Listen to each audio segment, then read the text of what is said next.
Lord be with you. And also with you. We're back. This is our 14th honoree. We'll get it right after a while. It wasn't that long ago that Kiwanis met here. And Nicky Mugan was part of that group, and Jack Stanier sponsored me, and I was part of that group. And one time we ran out of lecturers or people who were smart. And so they asked me, Carl, since you were collecting church humor, to give about 20 minutes. And I did. And they made me promise never to tell another joke. After that, you know, Kiwanis collapsed. And Stanier, my friend, kept saying, Carl, you did that. And I didn't. So I'm still looking for that really good story or church humor. But my job tonight, and I promised Tom I'd give a decent introduction. That'll be different. Introduction or intervention? There you go. There you go. Got exhausted. I know, y'all exhausted.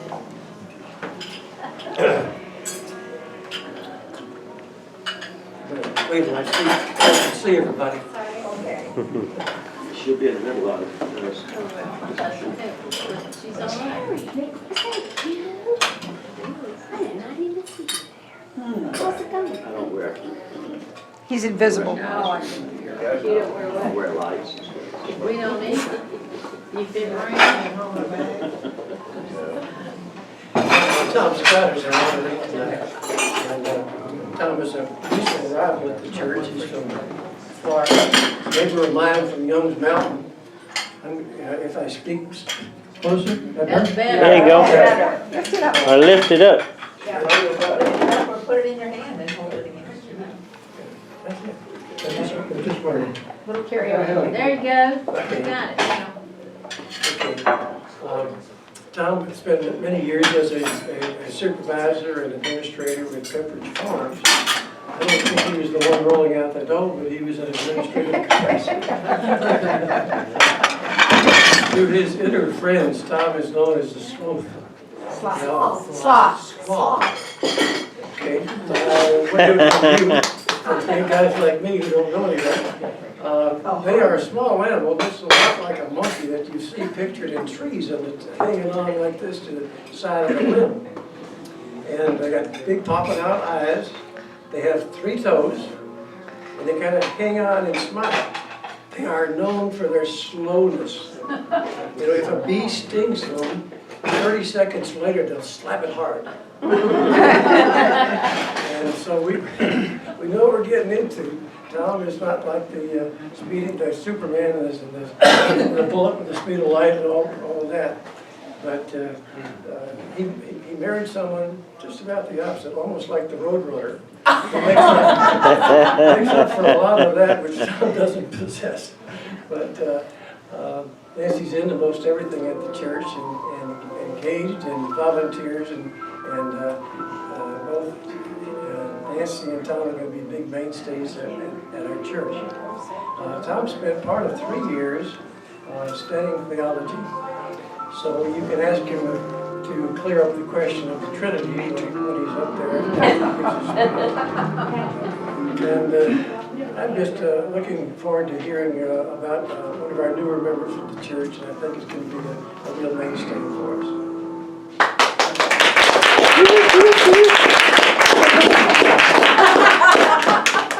Just be patient. Help him up there, Nancy. I'm tired of moving. That's right. I can credit that to my granddaughter. She had a question she wanted to ask me one day, and she called on my cell phone, and I didn't answer because I wasn't available. And she got my voicemail, and she started listening to my voicemail, and before she finished listening to my voicemail, she turned to her mom and she said, "Mom, Pa's a sloth." My voicemail said, you know, it was just, I guess it was slow. That's That's how I got that, and it's continued to grow. Apparently, it's really growing. So, It's out. first I want to welcome everybody here and thank you for your participation. And for those that may not know who I am, I'm Thomas Lyle Scott. And I was born on Wednesday, August 23rd, 1950, at 1:34 a.m. in Big Rapids, Michigan. My father was Clarence Frederick Scott, and my mother was Elizabeth Ann Scott. Her maiden name was Hall. I weighed a whopping 6 pounds and 7 ounces and was 20 inches long. Now, does anybody know why we measure babies long and equal height? Can't stand up. It's hard to stand one of those up. That's right. Well, it's gonna be, if you, okay, I just wondered that. All right.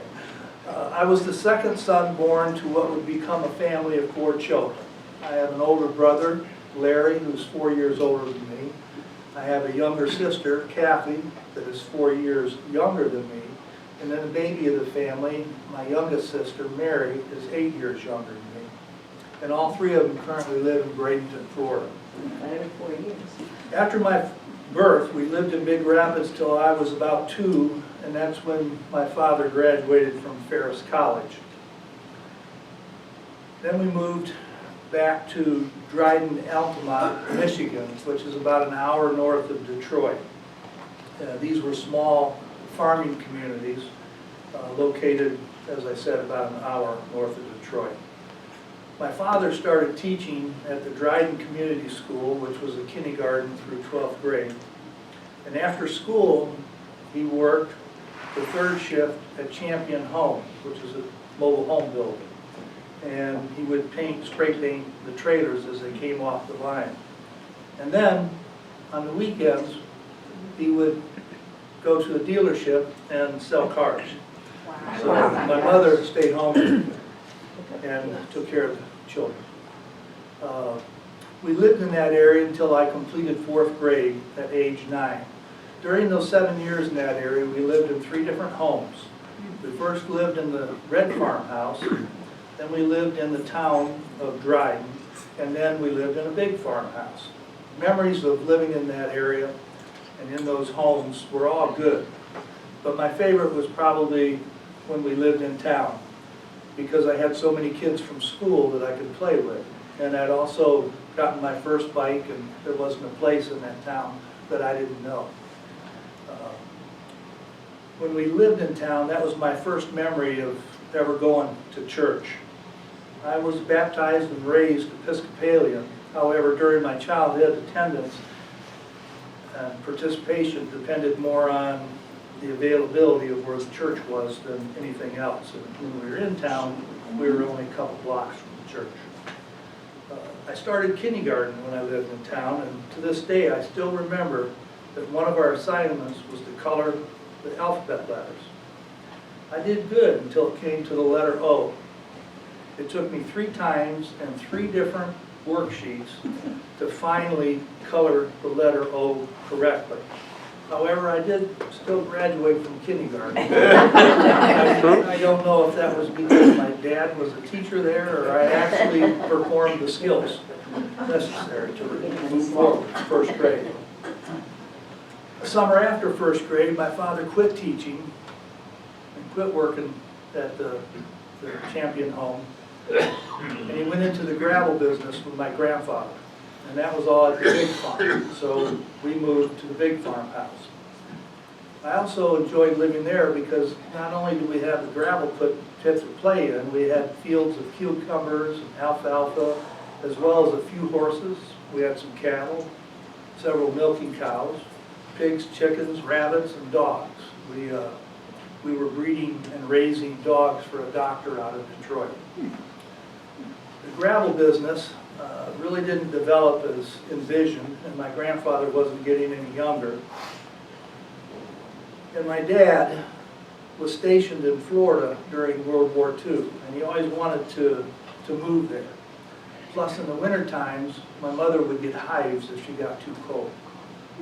So, my dad said, let's move to Florida. So we had a big farm auction and we sold everything. But on the day of that auction, my dad got a call from the wife of one of his college buddies. And she said that he had passed. Now her and her husband were owned and ran a business college in Benton Harbor, Michigan. So she wanted him to come and help her run that business college. So we did. So we didn't go to Florida. And he'd already had a job lined up as a teacher in Newport Richey. The 3 years that we lived in Benton Harbor, St. Joe, we lived in 2 different homes. This is when my brother and I got the first experience of working other than milking cows and feeding animals on the farm. We were now the poorly paid janitors at the Benton Harbor Business College. But we did learn how to type for no financial fee. After these 3 years that we lived there,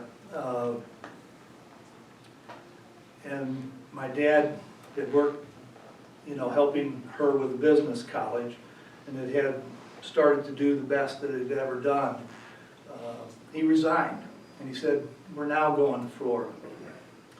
So my dad bought an old school bus in the summer of 1963. It was a 1950 6-cylinder Dodge bus, and our family named that old bus Betsy. And my mother secured our journey in that bus in a story called Betsy the Bus and Us. A copy of it back there. Everybody wants to come through it. Well, when he got the bus, he tore out all the seats and he bolted a chair to the floor so that my mother could sit behind him in the driver's seat. And then he built 2 bunk beds, fastening them to the floor and to the ceiling of the bus. And he took all of our personal belongings and packed those in the back of the bus. And on Saturday, August 17th, we headed out to Florida. And he started out with $500 in his pocket. And we traveled from August 17th to August 24th. I don't think we got that bus over 35 miles an hour. Oh my gosh. All the way down, because it had a rod knocking all the way. So when we finally arrived in St. Pete on August 24th, after this week of travel, we were staying in a motel, and the big question was, what's next?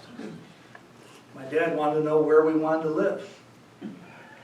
So my grandparents had traveled to and stayed a couple winters in Bradenton. And in Bradenton, Florida, you got the beaches, you got the Intercoastal, you got the Manatee River, and you got Tampa Bay. So my brother and I thought that would be a great place to live. So the next couple of days, he went down to Bradenton. We stayed at the motel.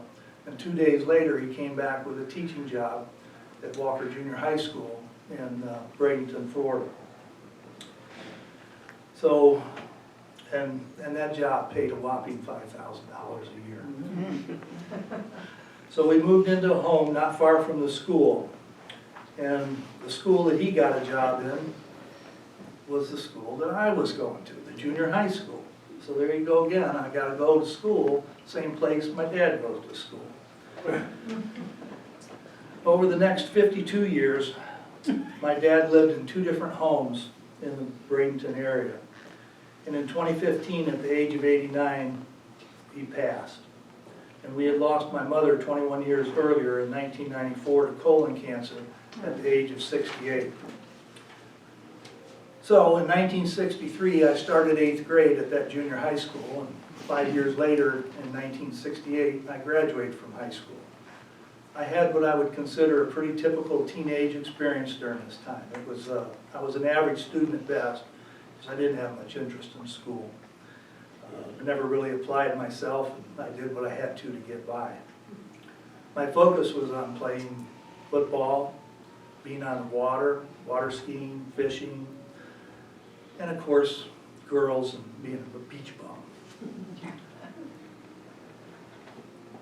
all of these activities were worked around my lawn business, and at the age of 16, a part-time job at Winn-Dixie Supermarkets in the meat department, where I was an odd jobber, what they called a cleanup specialist. That was back in the days when we used to put sawdust on the floor to catch all the blood and everything. So, that's what I was, the cleanup boy. Specialist. That's right. We had an Episcopal church in the neighborhood, which my mother and sisters attended and were quite involved in. However, it was an occasional outing for the entire family. And I think I attended more to please my mother than anything else. So I graduated on a Friday, and I moved out of the house on Saturday to relocate to Tallahassee, Florida. Come see you guys. Which was the reason that I was going to Tallahassee, because my high school sweetheart had moved there the prior year. So I moved up there and I got a job at an independent grocer as a meat cutter, and I also registered at the Tallahassee Junior College. Could have had this guy as a professor, never know.